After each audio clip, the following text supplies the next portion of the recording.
Bonjour à tous, bienvenue à ce live meeting de Atelier de Lucien.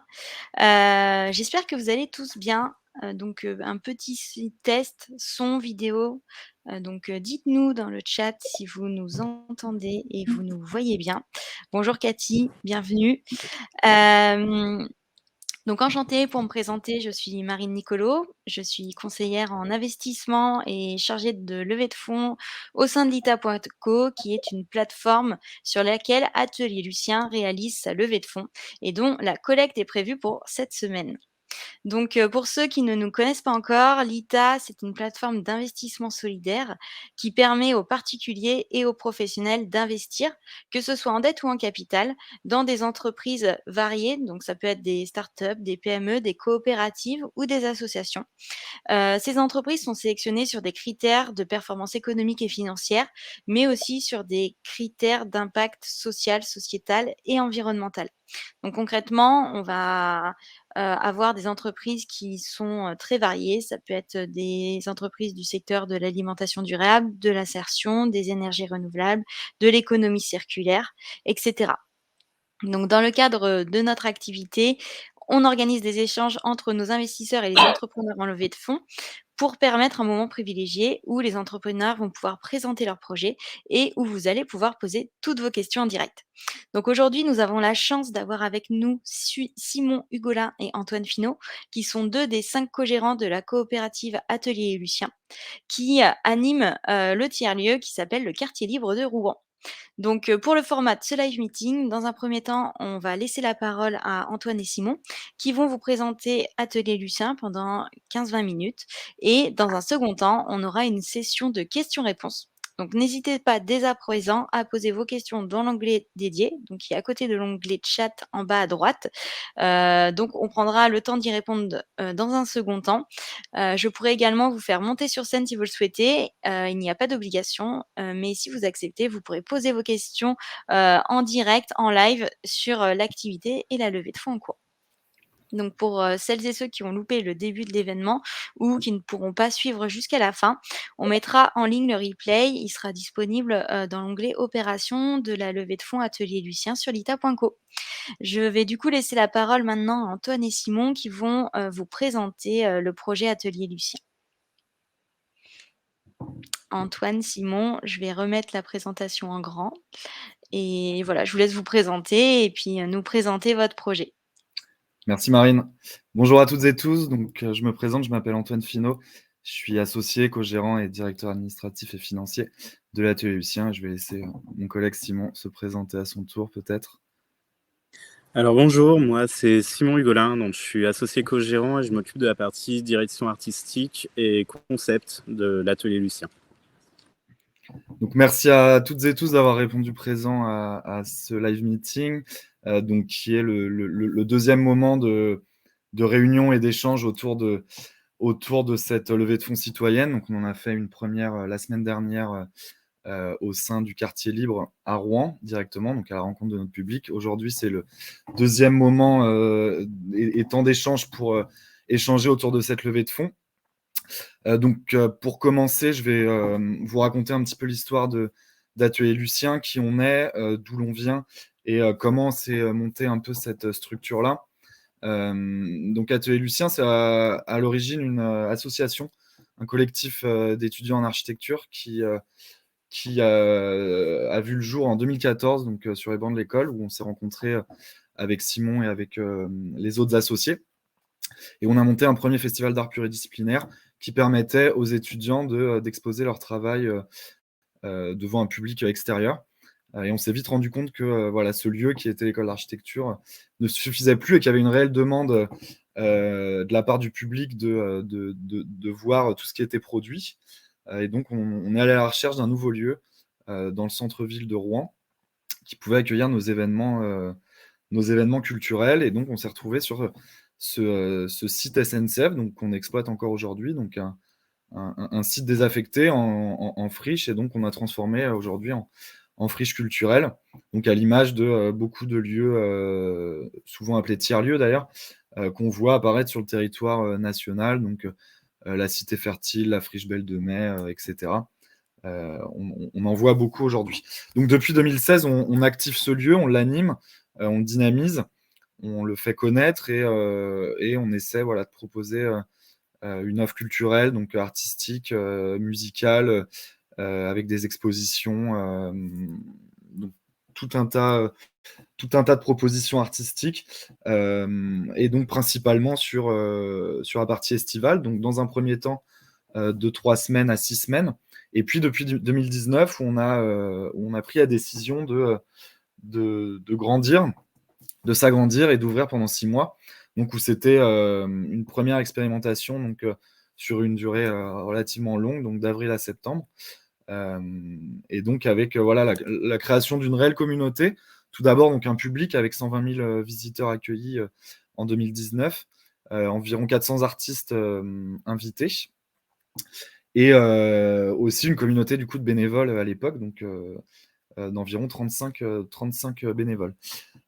Suite à cette expérience, on s'est posé la question. Donc nous, on arrivait tous sur la fin de nos études. Certains avaient commencé des activités à côté, et on s'est posé la question de savoir un peu où on allait, quelle direction on allait donner à ce projet-là. Et donc on a pris le pas, on a pris la décision de transformer donc cette association Loi 1901 en coopérative, donc sous format SCOP, donc société coopérative et participative. Et donc une transformation en février 2020, avec au début 3 associés. Donc Simon, Arthur qui est le directeur opérationnel, et moi-même, donc 3 associés et 3 co-gérants. Une deuxième saison, donc un petit peu impactée par le Covid, qui donnait suite aussi à notre première levée de fonds, donc d'un montant total de 300 000 € pour financer les premières infrastructures. 2 saisons relativement positives, moralement et financièrement, mais avec une durée un peu réduite au regard de la situation sanitaire que l'on connaît tous bien. Et donc une évolution au fur et à mesure, 25 salariés l'année dernière. Et cette année, nouveau cap franchi, donc avec une signature donc, d'une convention d'occupation du terrain pour rester 10 ans, et une levée de fonds d'environ 850 000 €, où on est du coup sur la deuxième partie de cette levée de fonds, grâce à l'ITA et à toute la communauté l'ITA réunie aujourd'hui. La première saison s'est terminée donc fin septembre, et je vais laisser Simon raconter un peu l'histoire de cette saison, avec certains chiffres clés et le concept du projet. Et puis dans un deuxième temps, je vous raconterai la partie financière. Donc en gros, effectivement, pour reprendre les points qui caractérisent le lieu, donc on est sur un site qui fait 8000 m². Donc pour l'instant, on est à peu près à 5000 m² aménagés. Donc c'est un site qui est totalement nu, donc une ancienne zone industrielle. Donc c'était une gare de fret, il y avait des camions qui venaient chercher les marchandises qui sortaient des trains. Et donc nous, on a trouvé en fait cette place au milieu d'un ensemble de bâtiments qu'on aménage du coup depuis plusieurs années. Donc aujourd'hui, ça donne un espace qui est composé principalement de conteneurs et de structures bois. Donc il y a une vraie volonté d'auto-construire, d'expérimenter, de trouver des formes et des moyens en fait pour aménager ce lieu de la manière la plus responsable possible et la plus cohérente possible face à son caractère éphémère. Donc voilà, donc il y a 52 conteneurs aménagés qui accueillent des échoppes, donc une dizaine d'échoppes. C'est des auto-entrepreneurs ou des gens qui veulent lancer une activité, qui veulent tester une activité. Donc on leur donne la possibilité d'occuper un conteneur pendant 6 mois, donc avec des conditions relativement flexibles, et profiter du flux de visiteurs qui aujourd'hui est stabilisé autour de 25 000 personnes par mois. Et donc de tester leur activité. Donc on a évidemment des conteneurs avec de la restauration, on a des structures bois qui abritent le public ou qui nous permettent de déployer des bars, et on a des structures du type chapiteau, donc qui accueillent notamment la scène. Donc voilà, on a un lieu qui ressemble à un petit village, on va dire, enfin grand village, un quartier clairement. En tout cas, c'est l'esprit. Et aujourd'hui, on s'ouvre de plus en plus à des projets extérieurs, donc qui trouvent leur place en fait dans cet écosystème et qui nous permettent vraiment de créer une vie de quartier à part entière. Donc on a notamment un jardin partagé qui est géré par une association, donc qui se déploie sur 500 mètres carrés. On a des personnes qui viennent travailler. Donc voilà. Et le but, en fait, tout notre stratégie de développement consiste à permettre en fait l'occupation de ces espaces ou d'une partie de ces espaces tout au long de l'année. Antoine le disait, pour l'instant, on était ouvert de manière saisonnière, donc en gros du week-end de Pâques au premier week-end d'octobre. Et donc là, toute cette tranche de levée va nous permettre de créer des infrastructures pour accueillir du public tout au long de l'année, donc y compris l'hiver. Donc cette année, donc qui est un peu notre année type, dans le sens où c'est la première année depuis longtemps où on a pu exploiter le site de manière complète, sans être impacté par des mesures sanitaires ou la crise. Donc on a reçu 300 artistes. Ces artistes, c'est soit des personnes qui ont une carrière très consolidée, mais qu'on va en fait accompagner toujours d'artistes locaux, d'artistes émergents. Donc notre but à l'origine, c'est vraiment de permettre à des artistes émergents de présenter leur travail, de rencontrer un public, de tester des choses. Donc ça donne environ 300 artistes qui se présentent sur un événement hebdomadaire, donc en gros une quarantaine d'événements. Donc aujourd'hui, Antoine le disait, l'année dernière on était 25, cette année on est arrivé à 36 personnes. Donc ces personnes en fait sont réparties en plusieurs pôles ou sur plusieurs actions qui vont être la restauration, donc avec les 2 comptoirs qui nous permettent de servir pas mal de repas. La partie bar, donc aujourd'hui on a 4 points de distribution sur le site avec des bars thématiques ou des bars un peu généralistes, et la partie bureau, donc qui va nous permettre de centraliser à la fois tout ce qui a trait à la communication, à l'administratif, à la gestion de manière générale, donc qui est une entité à part entière et qui est partagée en fait avec les différents lieux que nous activons. Donc je crois que le chiffre n'a pas été mis à jour, mais on est arrivé, je crois que c'était il y a un mois, donc à 85 000 visiteurs. Donc avec des pics évidemment sur les mois de printemps notamment, donc avril, mai, juin, un petit creux et encore en août, mais la météo a été tellement clémente qu'on a fait un très très beau mois, et puis septembre avec une météo un peu moins favorable, donc qui était un peu moins bon, mais qui était somme toute quand même honorable. Donc voilà, on se stabilise, comme je le disais, autour de 25 000 visiteurs. Donc là, c'est une etnométrie, donc un plan du quartier libre, donc avant qu'on l'appelle quartier libre, donc avant qu'on remporte l'appel d'offres pour occuper le site pendant 10 ans. Donc on a totalement revu le projet à ce moment-là. Le but était de le refonder, d'en faire quelque chose de plus réfléchi, de moins organique, de plus projeté aussi, parce que c'est au final dans notre secteur, donc qui est l'occupation temporaire, l'urbanisme transitoire, c'est assez singulier d'avoir autant de temps pour exploiter un lieu. Donc, Antoine parlait tout à l'heure de la Cité Fertile, mais la Cité Fertile, je crois qu'ils avaient 7 ans. Donc là, nous, aujourd'hui, on a 10 ans pour exploiter ce lieu. Donc ça a justifié amplement la nécessité de refondre totalement le projet, de le recentrer sur ce qu'on trouve vraiment intéressant dedans, et donc du coup d'avoir des ambitions beaucoup plus fortes.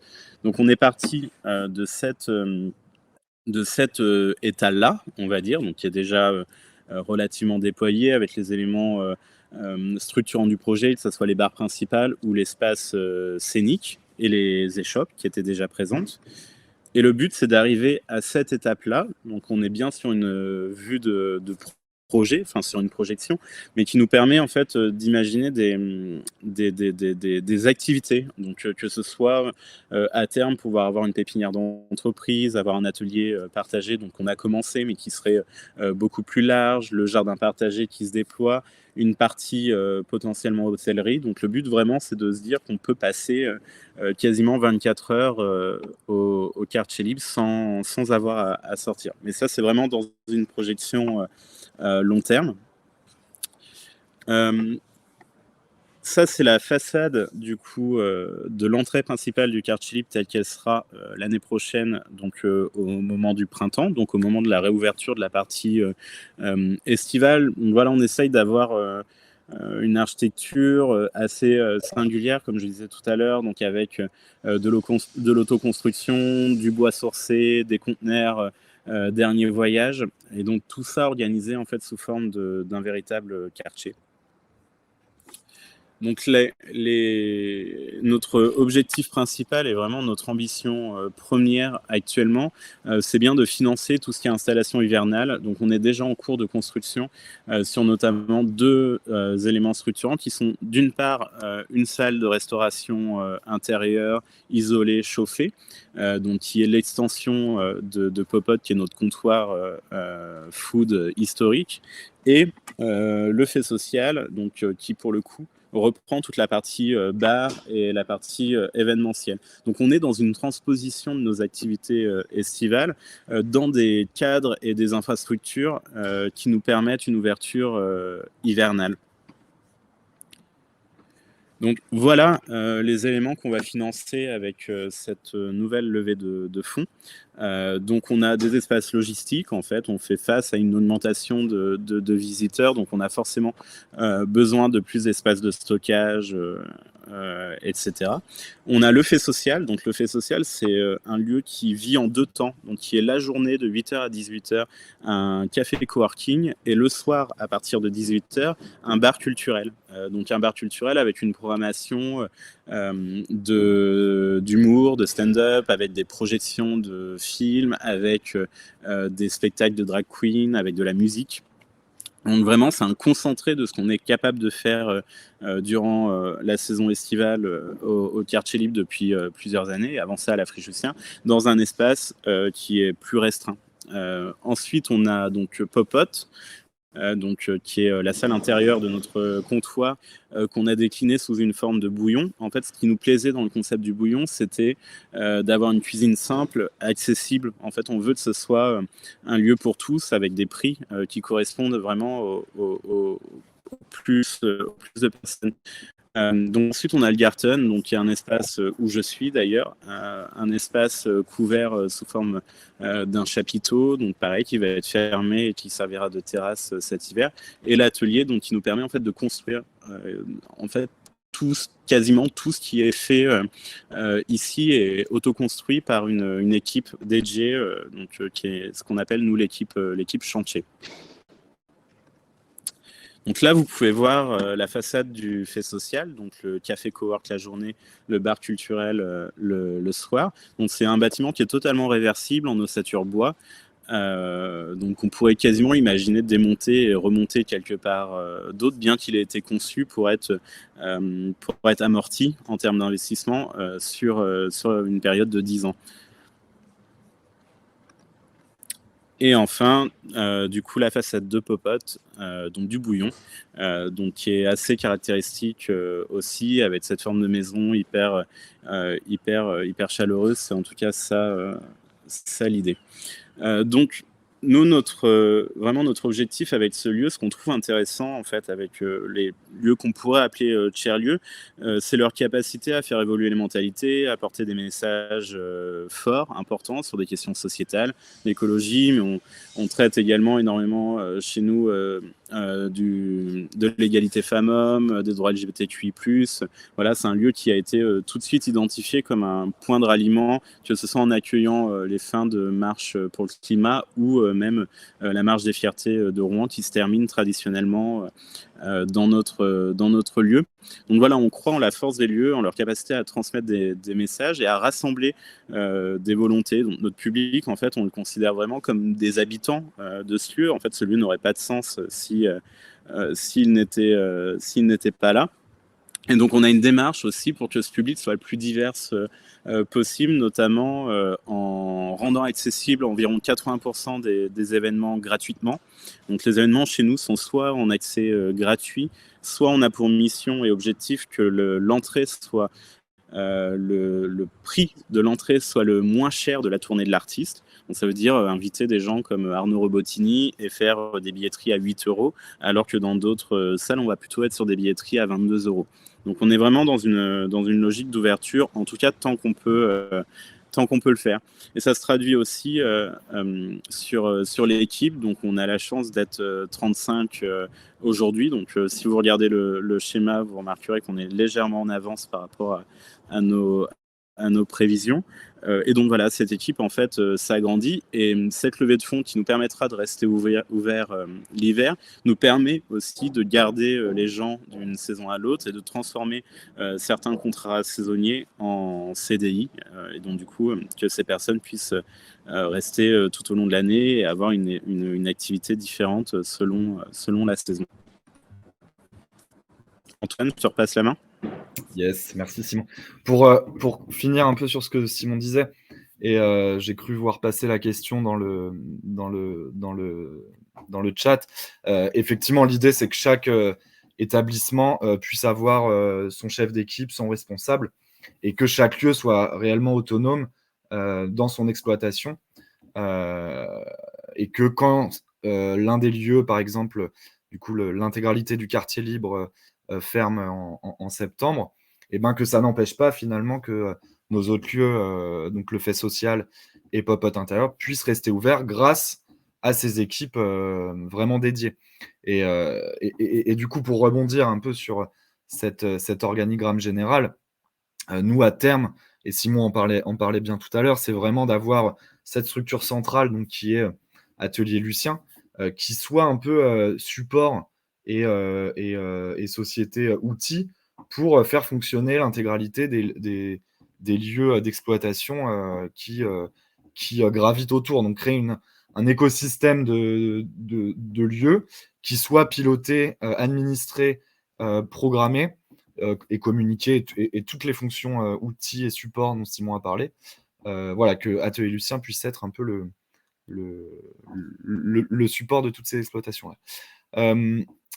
Suite à cette présentation, on va faire un petit point effectivement sur les précédents investissements, les précédents résultats et fonctionnement des saisons donc 2021, notamment avec le résumé de cette saison, donc en quelques chiffres. Donc, on était sur une saison qui a demandé relativement moins d'investissement que celle 2021 et 2022, du coup, qui est notre deuxième levée de fonds.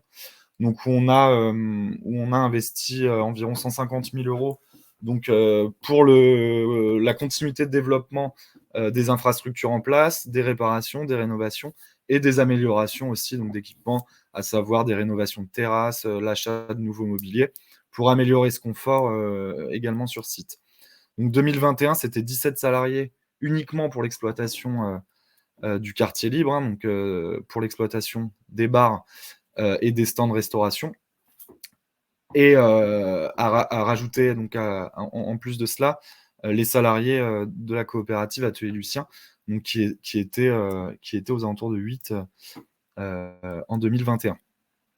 2021, donc c'est une saison qui a généré environ 800 000 euros de chiffre d'affaires contre des frais de fonctionnement donc à 550 000 euros. Une masse salariale donc représentant 30% du chiffre d'affaires. Les marchandises environ 50%. Donc on a ce parti pris également, et Simon en parlait tout à l'heure, donc d'avoir un sourcing de produits, de références et de marchandises beaucoup plus local, d'aller à la recherche des producteurs du coin qui font vivre le terroir normand. Et donc ce qui nous emmène évidemment, en tout cas ça a été vu dans de nombreuses entreprises et notamment sur la partie restauration, à des marges relativement moins élevées, étant donné qu'on est sur des marchandises un petit peu plus hautes. Et à cela se rajoutent donc les frais de production artistique, donc qui sont les cachets des artistes invités, et en complément, donc la partie administrative, communication et frais externes.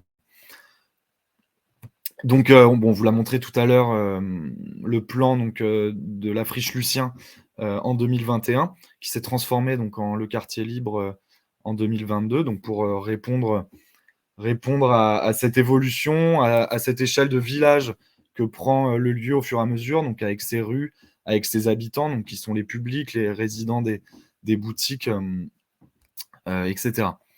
En 2022, donc on a clôturé, comme on le disait, la saison donc au 1er octobre, où on a pu faire une photographie instantanée de un peu l'état des comptes à cette période-là.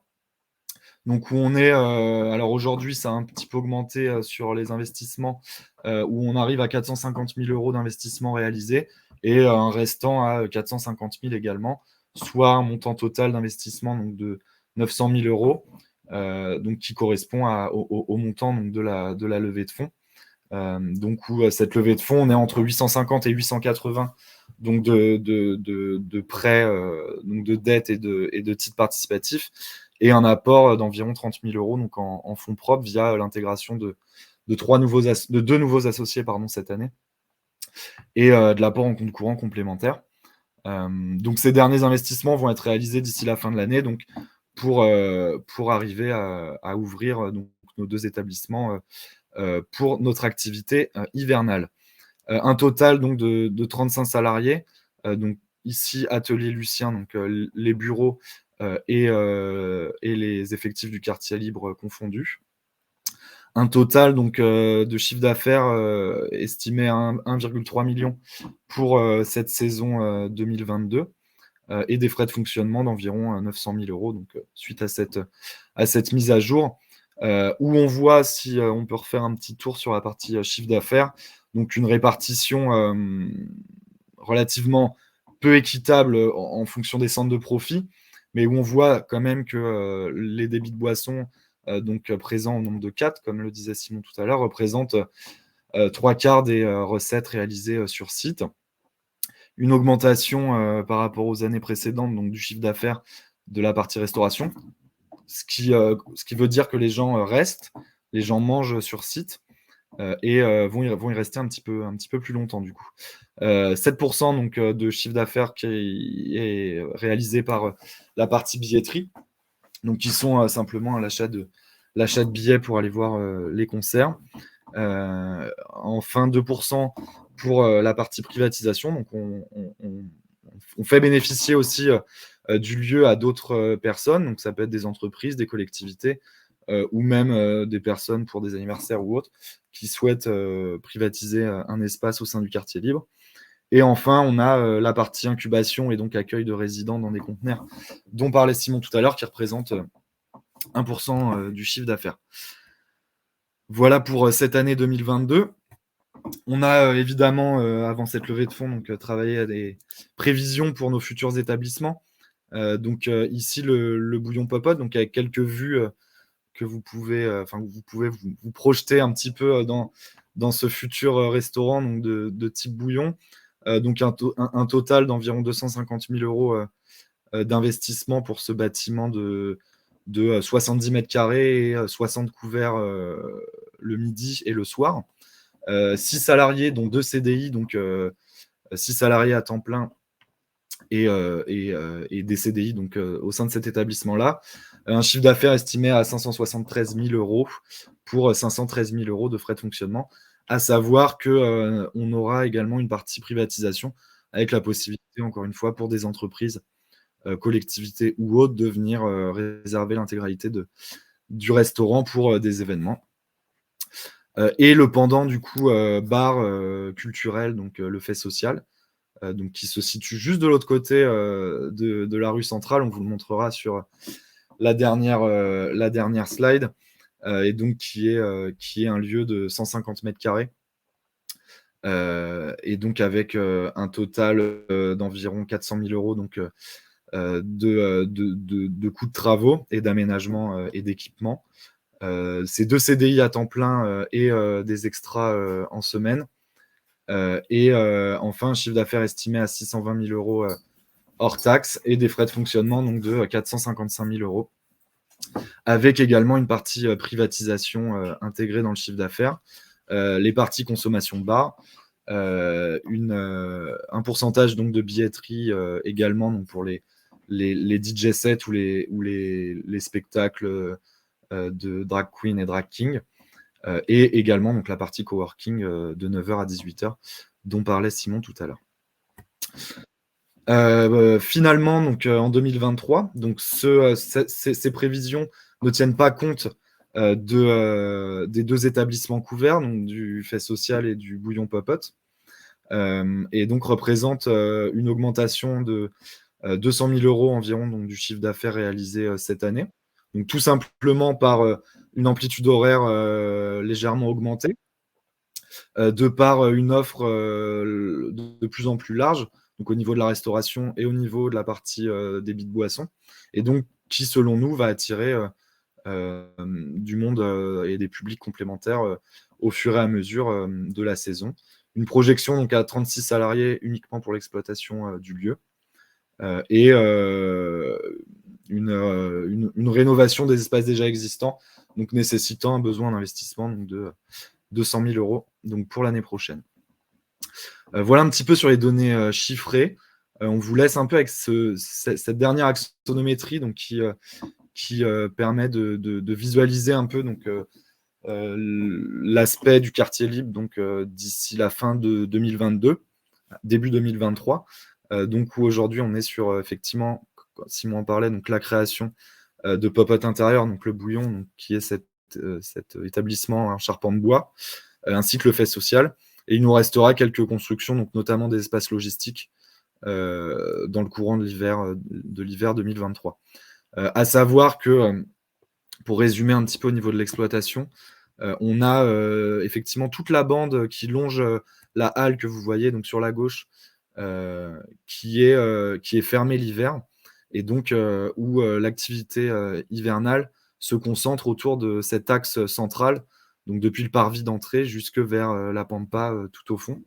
Et donc où voilà, on a différents lieux ouverts, exploités, animés durant l'hiver, quand pendant l'été, on a l'intégralité des 7400 mètres carrés aménagés, d'ouverts et d'accessibles au public. Pour conclure, du coup, et je crois que Marine nous parlera par la suite donc de l'outil financier. Aujourd'hui, nous, on a fait appel à l'ITA donc, pour compléter cette fin de levée de fonds. Donc, à savoir qu'on a récolté 580 000 € de la part d'établissements bancaires et de France Active, de la BPI et de l'URSCOP, donc via leur outil financier Socoden. L'URSCOP qui est l'Union régionale des scopes et qui est un peu qui est notre support sur toutes les questions administratives liées aux coopératives. Et donc on demande, on recherche donc grâce à l'appui de l'ITA donc entre 250 et 350 000 € avec un objectif donc de 300 000 € pour supporter donc la fin des investissements de Popote, du fait social et du restant des espaces logistiques à aménager. Je pense avoir fait le tour. N'hésitez pas à continuer pour les questions s'il y en a. Et puis, Marine, je crois que tu avais certains éléments financiers au sujet du titre participatif à ajouter. Merci à tous. Oui, merci en tout cas à tous les 2 pour la présentation très complète. N'hésitez pas à nous dire sur le chat si tout était clair et à poser vos questions du coup dans l'onglet dédié. Je vais fermer la présentation, hein, je pense que c'est bon pour vous. Tac. Pour continuer et avant de passer à la partie questions-réponses, je vais juste vous rappeler les raisons pour investir qui ont été identifiées par nos analystes financiers, qui ont fait du coup une analyse approfondie du projet et qui ont défini les points clés et les points positifs de cet investissement. Donc, tout d'abord, on a un tiers-lieu qui est culturel et qui est engagé, qui a fait la preuve de son modèle et de son attractivité depuis 2014 et qui le démontre encore aujourd'hui par la reconduction de l'autorisation d'occupation temporaire de 10 ans. On a aussi, en second lieu, un projet d'extension et de diversification du tiers-lieu qui permet de conforter le modèle économique et d'augmenter l'impact social et environnemental. Ensuite, on a une équipe qui est jeune et dynamique, qui s'est structurée et professionnalisée au fil des années et qui est actuellement répartie en 5 pôles d'expertise, à même aujourd'hui d'augmenter ses effectifs. Et enfin, on a un modèle économique validé, puisque, Atelier Lucien bénéficie d'une situation financière saine et de la confiance accordée de plusieurs financeurs de l'ESS, comme, le disait Antoine, France Active, l'Urscope, BPI et la région Normandie. Donc, suite à ça, on parlera à la fin des conditions purement financières, mais on va peut-être d'abord passer, à la partie questions-réponses. On a un certain nombre de questions qui ont été posées. Je vais peut-être démarrer par la question, de Cathy. Vous êtes aujourd'hui le seul tiers-lieu à Rouen. Est-ce que l'arrivée d'un nouveau tiers-lieu sur le territoire impacterait négativement votre activité? On n'est pas vraiment le seul tiers-lieu, donc il y en a d'autres, mais on est certainement le plus grand et le plus «emblématique» entre guillemets, en tout cas le plus repéré. Donc en ça, on est plutôt assez confiant, même si d'autres, tiers-lieux, émergeraient. On a aujourd'hui une échelle, qui nous permet en fait d'accueillir ça plutôt avec enthousiasme, parce qu'on pense que c'est, une bonne chose en fait, qu'il y ait beaucoup de lieux, comme ça, plus que comme inquiétude pour notre activité. Donc non, on a plutôt une base de clientèle très très solide, très attachée au projet et une échelle de projet qui aujourd'hui joue plutôt dans une cour nationale de tiers-lieux de grande dimension et avec des grosses affluences que une question locale, je pense. Merci beaucoup Simon. Cathy, j'espère que ça répond à votre question. On enchaîne avec une autre question, d'Émilie, qui nous dit: «Quelles sont les actions que vous allez mettre en place pour que le tiers-lieu soit attractif toute l'année hors été et du coup permettre de tenir vos objectifs annuels?» Bonjour Émilie, merci pour la question. Effectivement, je pense qu'on en a un petit peu discuté donc, à la suite de la présentation. Donc, comme on le disait, le lieu vivait de manière estivale, donc d'avril à septembre, jusqu'à aujourd'hui. Et tout le but en fait de cette reconduction des 10 ans, c'était bien d'avoir une activité stable et annuelle surtout. Donc avec ne pas vivre uniquement de manière saisonnière estivale, mais bien avoir une activité tout au long de l'année. Et donc avec la mise en place de ces deux établissements en dur, donc complémentaires, donc la partie bar culturel, coworking et la partie restauration donc de type bouillon, ainsi que un espace type chapiteau qui sera couvert et où on accueillera plutôt des événements thématiques, donc notamment là fin octobre, pardon, où on accueille l'Oktoberfest, où on va certainement organiser Halloween, des marchés de Noël, etc. Et on n'en a pas parlé dans cette présentation, c'est vrai, mais il s'avère que à côté de... Enfin, c'est vrai que ça fait déjà beaucoup de travail de gérer l'intégralité de ce lieu-là. Mais à côté de ça, on a aussi une activité de prestation pour des acteurs tiers, donc ça peut être des entreprises ou des collectivités qui souhaitent voir apparaître, donc par exemple dans leur commune, un tiers-lieu éphémère dans un site qu'ils ont repéré. Et donc, ils viennent nous contacter plutôt en tant qu'assistant à maîtrise d'ouvrage pour répondre à cette question. Et donc, on a cette partie prestation, donc prestation / études, qui nous permet aussi d'avoir une activité hivernale, ainsi que des prestations traiteurs réalisées dans d'autres lieux. Juste pour revenir effectivement sur l'attractivité, parce que la question elle est assez juste et nous on se l'est posé énormément, savoir si en gros le lieu allait être aussi séduisant l'hiver qu'il a pu l'être l'été. Donc on a eu un travail assez approfondi sur la question des saisonnalités. Donc il n'y avait déjà pas l'ambition d'accueillir autant de monde l'été que l'hiver. On se rend bien compte qu'il y aura des gens qui seront découragés ou qui attachent trop d'importance au printemps, au quartier pour se déplacer l'hiver. Mais ça nous a permis aussi de recentrer sur d'autres activités, des activités qu'on n'a pas l'été, qu'on n'a pas eu jusqu'ici l'été, que vont être le coworking. Ensuite, on parlait de la concurrence entre guillemets entre les tiers-lieux. L'un des autres atouts en fait de notre lieu et de nos lieux, c'est qu'on est aussi relativement singulier dans la manière de programmer nos lieux, donc que ce soit la typologie des événements, que ce soit les types de musique présentés, ou comme je le disais juste avant, je crois, des spectacles de drag queen, etc. Donc en gros, il y a absolument zéro autre lieu à Rouen qui présente ce type d'événement. Et donc ça, on pense que ça nous suffira amplement pour rendre attractif le lieu, été comme hiver. Merci beaucoup à tous les 2 pour, cette réponse. J'ai vu qu'Émilie avait répondu, avait vous remercier dans le chat, en tout cas, pour vos réponses. On a, pour enchaîner, une question de Serge. Alors question peut-être un peu fluette, mais qui a son importance dans le naming. Pourquoi Atelier Lucien? Était-ce déjà le nom de la friche ou y a-t-il une histoire particulière autour de ce mystérieux Lucien? C'est pas, tout le monde nous la pose, donc c'est une bonne question, effectivement. Pourquoi Lucien? D'où est-ce que cela vient? Donc, on parlait au début, donc, dans la présentation, qu'on s'était rencontrés sur les bancs de l'école d'architecture. Et il s'avère que cette école-là, je vous invite à regarder par la suite, donc École d'architecture de Normandie, était une ancienne usine, une filature, donc notamment de bretelles, et le patron de cette usine s'appelait Lucien Fromage. On a décidé de rendre un peu cet hommage à nos racines, donc au moment où en 2014, on a créé notre premier événement là-bas, sous le nom collectif Lucien et Festival Lucien. S'en est suivi l'association Lucien. Et en fait, ce prénom nous suit maintenant depuis 8 ans. Le projet donc, qui durait 6 mois et qui a duré 3 saisons, donc la friche Lucien, n'a pas pris ce nom-là par rapport n'a pas pris le nom Lucien par rapport au lieu. On a un peu fait un mélange des deux, donc entre la friche, étant donné que c'était une friche, cette ancienne friche industrielle qu'on a retransformée en friche culturelle, associée donc à ce prénom qui nous suit depuis le début.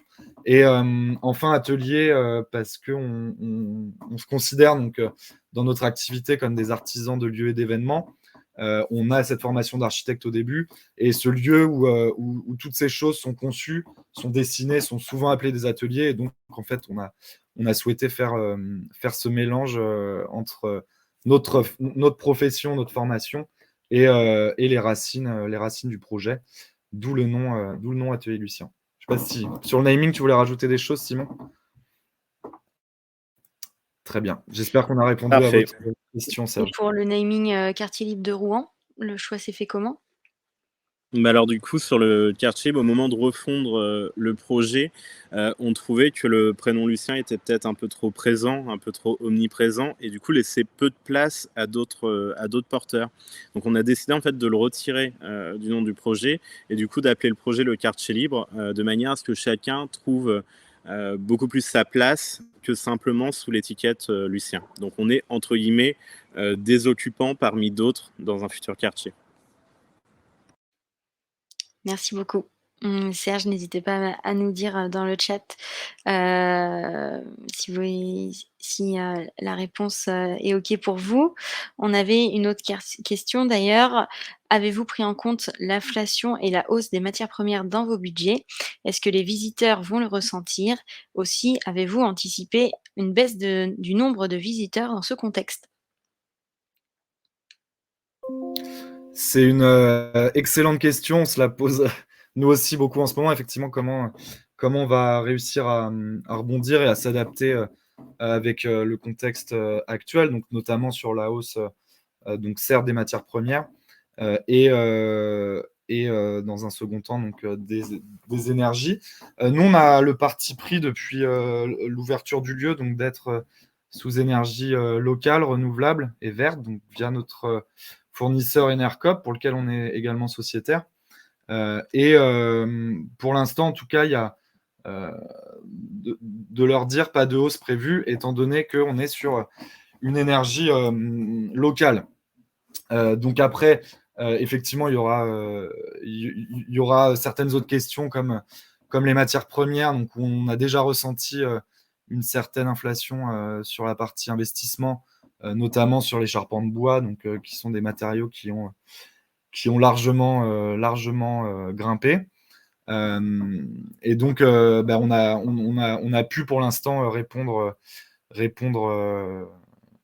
à cette inflation-là avec la trésorerie qu'on avait de côté et notre début de levée de fonds. L'idée étant que on avait un petit peu gonflé le prévisionnel aussi au moment de cette seconde levée de fonds. Et donc, on va se servir du restant pour combler cette inflation-là. Sachant que le but, alors ça n'a pas encore été décidé en interne et on prendra cette décision au moment où on devra vraiment se poser la question sur les augmentations des tarifs. Nous, depuis le début, on veut une carte accessible au plus grand nombre. Donc avec, si on prend une référence qu'on peut retrouver dans tous les bistrots, notre pinte de bière la plus basse, par exemple, va être à 5 € et elle l'est depuis 2016 maintenant qu'on exploite les lieux. Et c'est quelque chose sur lequel on souhaite absolument ne pas transiger et réussir et continuer à proposer une offre la plus accessible à toutes et à tous. Depuis 2016, je pense qu'il y a eu de nombreuses inflations. On en connaît une nouvelle aujourd'hui, mais en tout cas, on a réussi à continuer à maintenir notre activité et à générer un bon chiffre d'affaires et du résultat chaque année, même avec cette stabilisation de nos tarifs. Donc, pour résumer, si on n'a pas le choix et qu'on voit qu'effectivement ça va nous coûter trop cher, on envisagera peut-être une légère augmentation, mais pour l'instant, on souhaite garder des tarifs les plus accessibles possibles le plus longtemps possible. En plus, on se rend compte aujourd'hui qu'on a des marges de progression sur des revenus qu'on n'a jamais, entre guillemets, favorisés, où on n'a pas encore été hyper proactif. Je pense notamment à la privatisation. Donc on préférera toujours avoir une démarche beaucoup plus proactive et aller chercher des financements et des revenus là où on n'y allait pas avant, plutôt que effectivement d'augmenter les tarifs. En tout cas, au maximum, on se portera plutôt sur ces évolutions-là. Merci beaucoup pour cette réponse très complète. Serge, n'hésitez pas à nous dire dans le chat si tout est bon pour vous. Pour la dernière question, il avait dit: «C'est sûr qu'Atelier Fromage aurait peut-être porté à confusion». On a hésité pendant un temps, effectivement, c'est mieux Atelier Vitrine. On a une autre question d'Émilie. Suite à l'extension, avez-vous prévu de recruter de nouveaux chefs d'équipe managers ou une équipe RH dédiée? Et effectivement, le fait d'ouvrir ces nouveaux lieux-là pose les questions de management et de ressources humaines et de la gestion de ces effectifs donc, au sein des équipes Atelier Lucien. Pour retourner un peu en arrière, effectivement, et Marine, tu en parlais dans l'identification des potentiels de l'entreprise. Il y a eu effectivement depuis le début de l'année donc cette restructuration suite à l'intégration de nouveaux associés et donc la restructuration de l'intégralité de notre fonctionnement et de nos pôles. Donc avec Simon, on est le représentant, donc le pôle direction artistique, moi la partie production et administrative, Mathilde qui est sur le pôle restauration, Arthur sur le pôle opérationnel logistique. Et enfin, donc celui qui nous emmène à cette question-là, Virgile, qui est sur la partie management, coordination d'équipe et RH. Donc en fait, ça nous permet, nous en interne, de centraliser toute la partie ressources humaines via ce pôle-là. Et Virgile, du coup, notre associé, va venir après descendre ou à l'inverse faire remonter l'information selon les différents établissements. Donc on va avoir cette structure, cet organigramme de correspondance relativement clair, donc avec Virgile et ensuite en triangle en dessous et les différents responsables d'établissement. Et donc pour revenir sur la création de ces deux nouveaux établissements, voire troisième, si on rajoute le chapiteau couvert dont on parlait tout à l'heure, où on va avoir à l'intérieur de ces établissements-là un responsable d'exploitation qu'on souhaiterait pérenniser et leur proposer un CDI, et qui vont avoir après sous eux du coup différentes équipes, donc que ce soit serveur, commis de cuisine, barman, etc., etc. Merci beaucoup. On passe à une question de Yann. Avec l'agrandissement du tiers-lieu, avez-vous prévu de laisser des espaces à disposition d'acteurs tiers? Donc vous en avez parlé tout à l'heure. Si oui, comment les choisissez-vous? Alors oui, c'est notre, grande ambition effectivement, c'est de laisser la place et surtout d'accompagner parce qu'en fait, on s'est rendu compte que c'était pas le tout, de laisser l'opportunité à des personnes de s'installer. Il faut aussi leur montrer que c'est possible, d'amortir notamment des investissements sur des durées, restreintes. Enfin, nous, on a eu l'exercice sur 3 ans, donc on sait, quel type d'investissement on peut engranger, sur 3 ans. Là, on a 10 ans, donc c'est vraiment, une phase très proactive qui va être d'identifier des acteurs, d'identifier des activités, qu'on souhaiterait présentes, dans le quartier, d'essayer d'accompagner ces personnes et de leur montrer que c'est possible et y compris sur la partie structurelle parce que, s'installer, chez nous, ça veut dire aussi, construire en fait un espace donc ou à minima aménager, un conteneur et aujourd'hui en fait on a toutes, les connaissances pour transformer de A à Z, des conteneurs, de coller si on a besoin de plus d'espace, construire une charpente bois et cetera et on avait besoin en fait de cette expérience pour se mettre au service de d'autres, projets.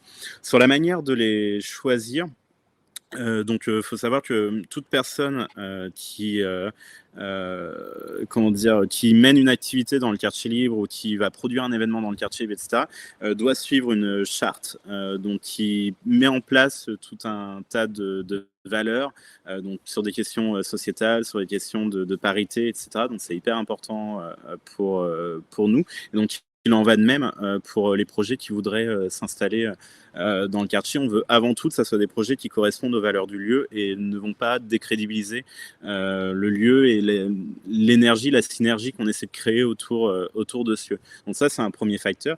Et puis après, l'élément déterminant, c'est la faisabilité. En fait, c'est de voir si le projet est plausible et réalisable sur une durée donnée, avec des investissements donnés, et que nous, on arrive, oui, à se dire bah, ce projet il est viable et on va pas mettre la personne aussi dans l'embarras et on y croit et on a envie de l'accompagner parce que c'est aussi notre temps qu'on donne quand c'est comme ça sur un tel projet. Donc voilà, donc on a plusieurs projets à l'étude en ce moment qui vont de la restauration en passant par de la vente de détail, notamment donc une cave à vin. On a un projet autour du sport, donc du foot à 5. Donc voilà, donc on est vraiment en train de regarder tout ça. Tout ce qu'on veut, c'est qu'il y ait une diversité et que ça soit quand même cohérent.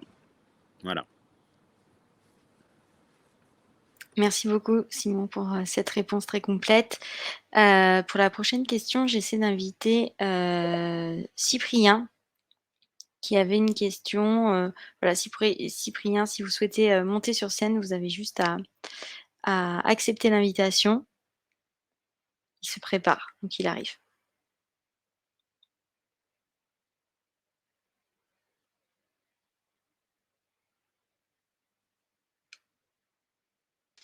Bonjour à tous.